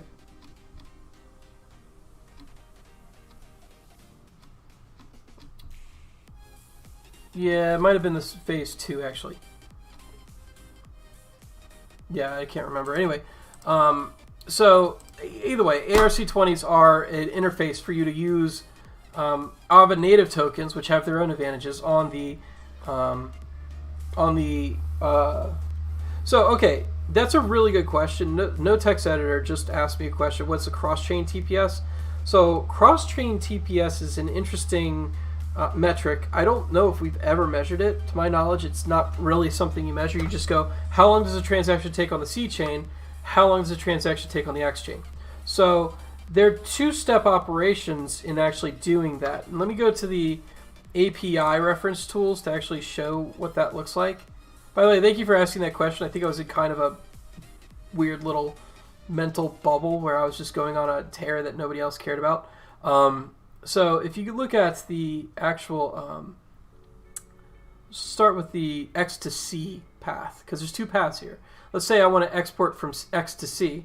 They should both be the same, actually, technically, in terms of speed. But if you look at the X to C path, there is an... So let's just say we're doing export or export of Vox should be the same speed, wouldn't matter. But there's an export transaction that you need to build, you need to create, you need to send it to the X chain. When you do that, it puts your tokens in this little holding box, basically, that is kind of like locking them up, right? It says these UTXOs are now exported to another chain. Now the way you get them off that chain is to do what's known as an import transaction. So once I've done that first step, export from X to C, then I need to go to the C chain and actually say I want to import from C to X. So it's a two-step process, and once that second step happens, then you're complete. As far as TPS goes, it's as fast as it takes for an X chain transaction to be accepted, and then as fast as it takes for a C chain transaction to be accepted. So it's that TPS, if that makes sense. So the bottleneck will actually be the C chain. And that's just the way that is. Between C and X, it's going to be the bottleneck is the C chain. You can get things through on the X chain super fast, but the C chain is 200 transactions per second, so I would say the overall system is bottlenecked at 200 transactions per second. But, you know, that with the caveat that it's a two-step process. That's actually not too much of a concern of mine. The slower chain will be the limiter. So what will happen is that it will just so like for instance, exporting from the X chain to the C chain doesn't require any action other than the X chain exporting. So the X chain its transactions will flow through normal. Like it won't even matter. And the C chain, if it's slower, it'll only go as fast as the C chain can. So the C chain will only import as quickly as it can. So there's no impact on transaction speed at any point. It's not a matter of keeping up. It's a matter of I send a transaction and the C chain says I have too many transactions in my queue, I can't get it through. Same as with Ethereum right now. So it doesn't matter. It won't impact the C chain. It's a complete separation of concern. This is why we do this two-step process. It's basically so that you know that the X chain doesn't wait for the C chain to finish. The X chain just puts its export out there, and then the C chain is allowed to accept that export as an import. It doesn't require any consensus to do that accept. In fact, that accept is another consensus. I lie. It does take consensus, but it takes consensus on the C chain. The X chain just automatically has it. Like, you know, it basically just literally the X chain is just like, oh, well, I'm putting this in the out box. If you want to grab it, make sure you can. You got to have the key to grab it.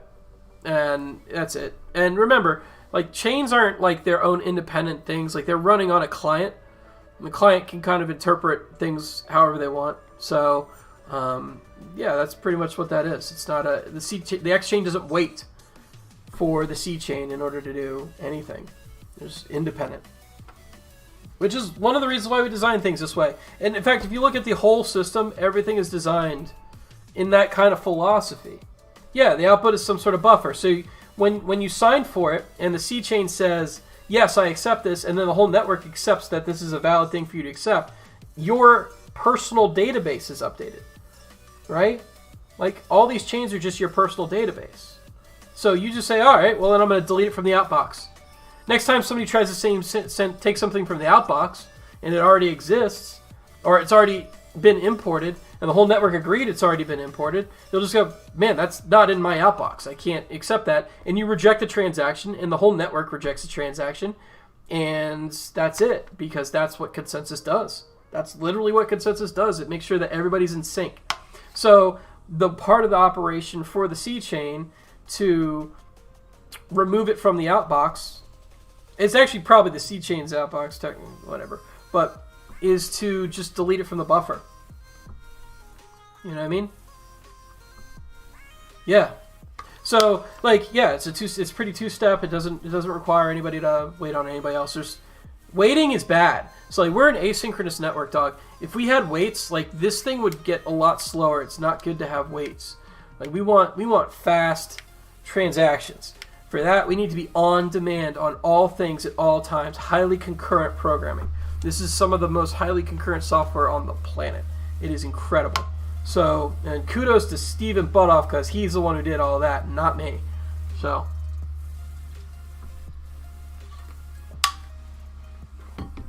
yeah.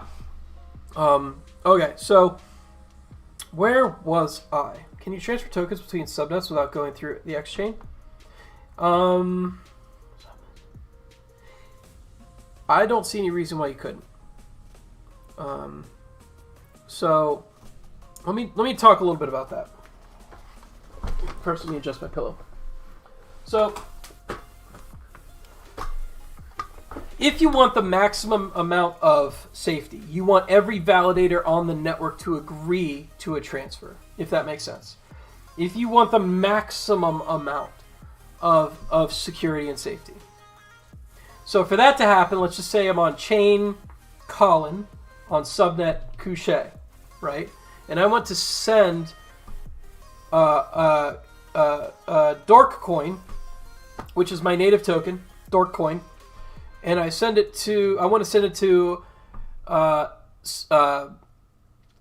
chain Philip on subnet Lou, okay? And I want to exchange that. I just want to send it. I don't even care if he sends me anything back. I just want to send him that token, right? So for that to happen, I need to edit the subchain database on the subnet Couché for the chain Colin to no longer have that token, and I need to know it went somewhere else, right?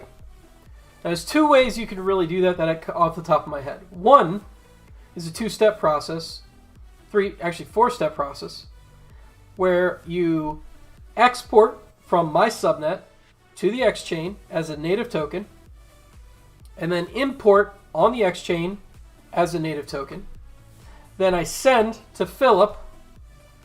In fact, I can do that in one step. I can literally send to Philip's address in that one step. I can literally export to Philip's address, and then Philip imports to his address. Okay. Then Philip has to do an export from his address to the Lou chain, the Lou subnet on the Philip chain, and now he has a Dork token, Ava native token available on the Philip chain. Okay, what's fantastic about that process, which doesn't quite answer your question, I'm just telling you this is the easiest path, okay? What's fantastic about that process is that every validator in the network participates in that process. Okay, what's bad about that process is that it requires so many steps, and that it is going through the one pipe that is the Avalanche primary network. And as we have seen historically, if you have a one pipe system, eventually you will find a way to fill that pipe up, right? So The alternative methods, actually there's several alternative methods now that I think about it, but let's just list two. Two alternative methods is have a common validator set between Lou subnet and Couché subnet, and that overlapping where they kiss, that's where you do an exchange, okay? And you just agree that that overlapping validator set is an authority. You just decide that they are going to be the people who decide the correctness of this. You do this with a lower safety, meaning that you know that there's a problem. If you're never going to feel as safe as you would if you went through the primary network. So if you're transferring billions of dollars, you probably rather the primary network method. If you're transferring billions, might not even be enough. Like, if you're transferring $20, then you do want to use this method, right? So that's fine. You just agree personally that those two validator sets, which overlap, are friendly and that they can transfer between each other, and then you make the updates to your independent database. Primary network doesn't have to know anything about this. All your subnets, all your validators on those two subnets have to agree to this mutual contract, right? The other thing is that those overlapping validator sets also would do alerting if there's a problem, and honestly there should be some way to notify both networks of that problem and then propagate that problem throughout the regular network if there's a problem. That's probably another hokey edge case that would come up. It's possible. Now, honestly, that's the fact that they have overlapping validator sets can be completely ruled out. You don't need to necessarily have an overlapping validator set to send a token from one subnet to another. You just have to decide to trust them. And that's the least safe way of doing things. But it's also reasonable in, I'd say, a majority of cases. Now, a majority of automated cases, no, definitely not. But it is reasonable in a majority of actual cases where there's an intermediary involved. And I'd say that the idea of an intermediary is basically like a centralized exchange. It could be somebody who would manage this process, and you just trust it. Trust that it's going to happen or that it has happened. Somebody you have a wet contract with. A lot of cases people have wet contracts, and you just trust the transfer. There's no reason not to. You just show that you burned, and they go, okay, or you sent, and they go, okay, cool, and that's it. But that requires the subnet to agree to this type of transaction, which is basically a burn and mint on their chain, a burn on their chain, and an equivalent mint on the other chain. It's really gross from a computer science perspective, but it's the way things typically work out in reality. Even right now, how do you exchange? Think of it like exchanging for Litecoin, right? It's the same thing. So, if I had Bitcoin and I want to buy Litecoin, I'm not doing this mint of Bitcoin on Litecoin or anything like that. No, I just buy the Litecoin and I give somebody else some Bitcoin, and then we're like, okay, we did it. That's what people do right now, and it's not that big of a deal. So I would say, for most cases, that's probably what's actually going to happen. But if you want to build an automated case, there's just two ways of doing it. You have this overlapping bridge-ish set that where these two validator sets touch, they're just agreed upon as the bridge validators, and that's who you use as another consensus protocol mechanism to actually do the bridging. Oh, one other option is to have other subnets which are there just to facilitate trades like this. So instead of having them literally overlap exactly, instead you can have it actually occur on a third subnet, which actually does the does exchange work. And if you are all validators of that as well, then that also serves the same purpose. So instead of just having them two directly touch, they instead touch some other third validator set, and they have to propose a transaction to that. They have to propose the export from that. and like they all have to agree that that all is going to go down that way. Like that's literally the other option, is to have some larger validator set that's still a subset of the largest validator set, which is the primary network, and use that for an exchange. I believe that'll work as well. I don't really see anything off the top of my head that will cause a problem with regard to that. Why consensus with 20 subsamples over 20 rounds? My situations show 3 subsamples over 3 rounds should be enough. Would reduce consensus messages from 400 down to 9.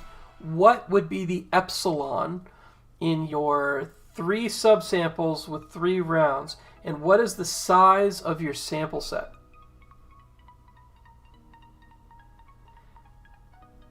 So Ava native tokens aren't treated as standards across subnets. Each subnet chooses its own rules, token standards, and VM. Yes, correct. Now here's the thing. I would actually prefer a situation where... Wait.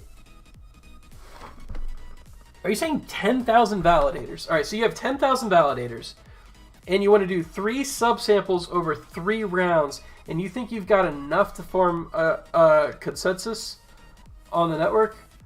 I don't think that's correct. I would double check my math if I were you.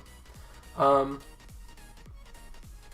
would definitely double check my math if I were you. I don't believe that's correct. So anyway, yes, really, your epsilon's going to be really big.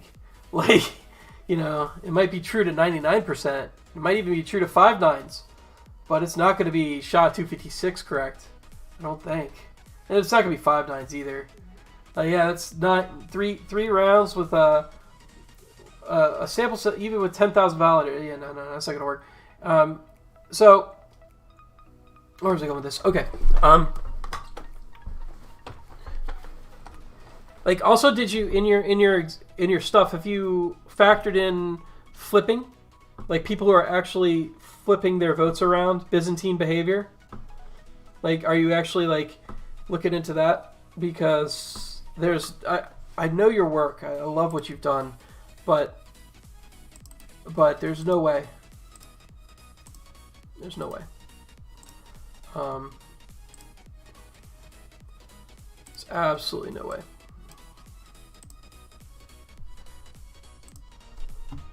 So, I've always loved your work. I just don't see how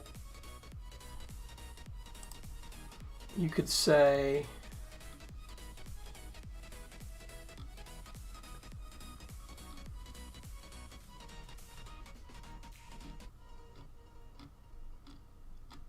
yeah, I can't go through this.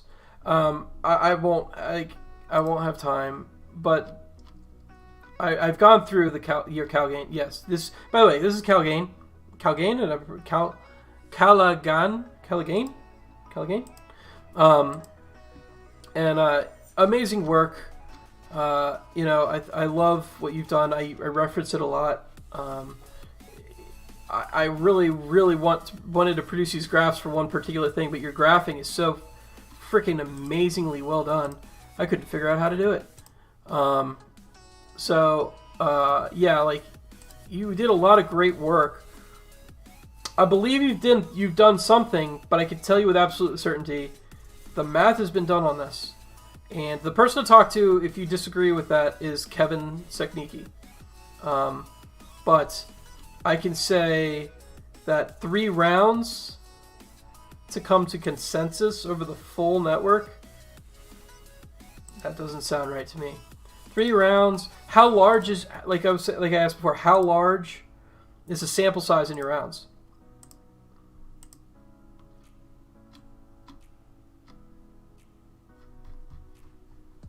Anyway, okay. So ANC tokens aren't treated as standard across the subnet. No, they're not. They're not treated as the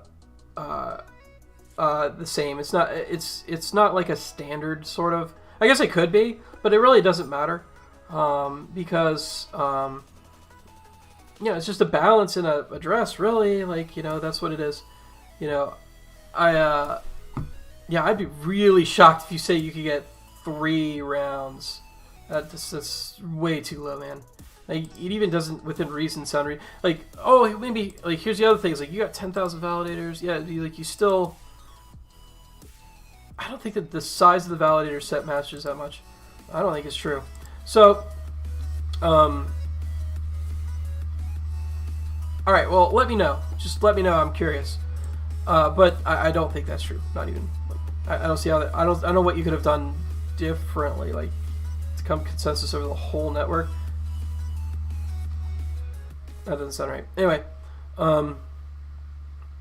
So yeah, but Ava native tokens are not like a standard, but like they're just like database fields really. So if there's an analogous database field in like another thing, it'll match up, right? Like same with the ARC20 standard. Like Ava native tokens are not ERC20 tokens, but they can be matched up because all balances and all assets are kind of the same in the way that they work, right? So as long as you have the base level of fields in an Ava native token, then you're gonna be fine. It's really light. Like that's the thing about the Avalanche transaction format and the Avalanche like UTXO formats and stuff. Like they're very thin. If you look at just like a mint output, like you're looking at like a lock time, a threshold of signatures, and a list of addresses. I mean. And then that's just the output specification. Then you just have a standard balance, which is base transferable output. And that's literally just, Christ, why does it jump around so much? An asset ID and then an output type. And then those outputs look like SEC256 outputs. It's just like the encryption format for that. And yeah, man, like they're pretty straightforward stuff. It's got an amount. That's the difference maker there, right? So, it's something you could easily match up. I wouldn't worry about that with the Ava native token stuff. But yeah, so it's getting kind of late here, and my throat hurts from talking so much. But I want to leave you guys an opportunity here to ask me any more questions. So if you want to, go ahead. You got like 30 seconds. If I don't see one, I don't see one. But I really appreciate you guys joining me. Way less viewers this time than the previous times, and part of that I think is because it is technical. It's a more constrained audience, so I'm not really shocked about that, to be honest with you. I do think we peaked around 20, which is still a really good number for the subject matter at hand, but it's a rare chance for me to actually get. Oh, you didn't see a link post on Telegram? I'm not very used to using Telegram. Like I said, I'm the weirdest crypto guy I ever met. I don't float in Telegram. I only joined Twitter like a little while ago. Like I barely used it until recently, and then like I'm not that guy. Okay. What Telegram channels are you hanging out in?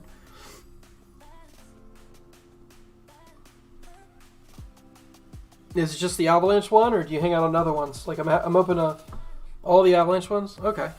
Well, I'll be sure to post that in the Avalanche ones in the future.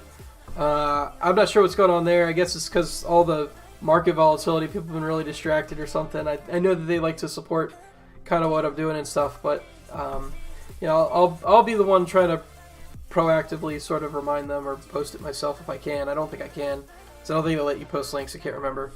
But I'll try and post it out to the Telegram channels. But, Wednesdays are very dry, I would say, to most people. It's not a shock to me that a lot of people didn't show up. Tomorrow is a free-for-all. It's not just Avalanche. It's going to be Avalanche as it relates to the world. So, Tuesdays are kind of ecosystem. Wednesdays are technical. I leave myself some room for that. And then Thursdays are going to be just a free-for-all. Literally, I could just, it's literally just, you want to talk about Bitcoin and how it relates to Ethereum and how the two will go together. Compare the two protocols. Talk about Solana. Talk about XRP. I don't care. Like, we'll talk about whatever strikes my fancy and whatever strikes your fancy. And we'll, a lot, I don't know everything. Like, I'm not supposed to. Like, it's hard to know everything. So if I were to say analyze a network or go over what somebody else is doing, I'll probably have to do it live on air, and that might be slow. I mean, reading a white paper on air is kind of boring to most people, but I could do that. It's it's a chance for us to talk about some of the other stuff. You're probably talking about Starkware, using ZK Starks. Yeah, I'm skeptical, but I'll look at it. You know, I'm happy to look at it. The problem with ZK, somebody has to have the day. It's called Mina. Well, I don't know what that is. The problem with ZK stuff that people forget is that it's not compressed, it's not indexable, and it's not. It's not compression. It's not. It's literally like ZKs are not. ZK knowledge proofs are not compression. They're not the same thing, and it's not the same thing as compression at all. Like I think that's what people are kind of like thinking it is. That's my feeling. They're useful. Don't get me wrong, but somebody has to have the data somewhere in order to make the proof.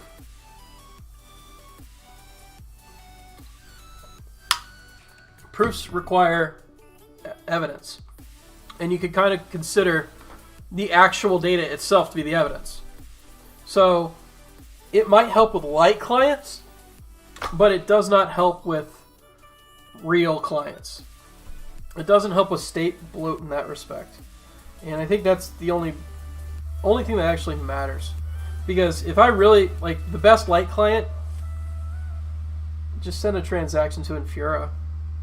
Like, use a centralized service, make sure it goes through, get confirmed. Like, you don't a bunch of oracles to make sure that that works. Like, you don't need to have a fucking client. Like, you're not. There's no point. If you want to, like. And then there's the question of availability. Like, how many people really need that much availability in the light client situation? So I look at this also from a practical perspective. It just, to me, a lot of these things that they're building don't seem very useful. Maybe I'm wrong. Maybe I'm just not talking to the right people. It's possible. But when I hear the ZK stuff, I was like, that's a lot of work for, like, is this fun for you? Is that why you're doing this? Like, yeah. Anyway. Again, to have a proof, you need to have the evidence in the first place. And you can't just throw that away. Like, somebody's got to have it. It doesn't solve anything. I don't know how it would solve state bloat, especially since it's all compute data anyway. You gotta compute over that data. You need to have that data to compute over. All right, well, I am 12 minutes past, and you guys had some really amazing questions today, so I'm very happy with this stream. I know it was a little less exciting. I didn't bring a guest on this time. I'm the guest. But, tomorrow I hope to have somebody from this group called Kurtosis come on. They do testing software, and they've interacted with a lot of networks as a result of that. One of the things that is interesting to me, and I think overall, is the state of how we trust things. Is also we're trusting the ability for networks to actually know that their shit works. You know what I mean? And testing software is kind of central to all of that. A lot of places build their own in-house stuff, but they have to use also third-party systems. The guys from Kurtosis are an Avalanche-funded group, originally seeded by Avalanche, who moved on to test other networks like Solana, and are using their software to sort of look around and see how decentralized network testing can be improved. I think it's really important to talk about that in the overall system of things, state of things. So we'll pop him on tomorrow, but for the most part, tomorrow's a free-for-all, and we can talk about anything and anyone. I will update that term on the schedule, and yeah, we'll happy to see you guys next time. So thanks for coming on.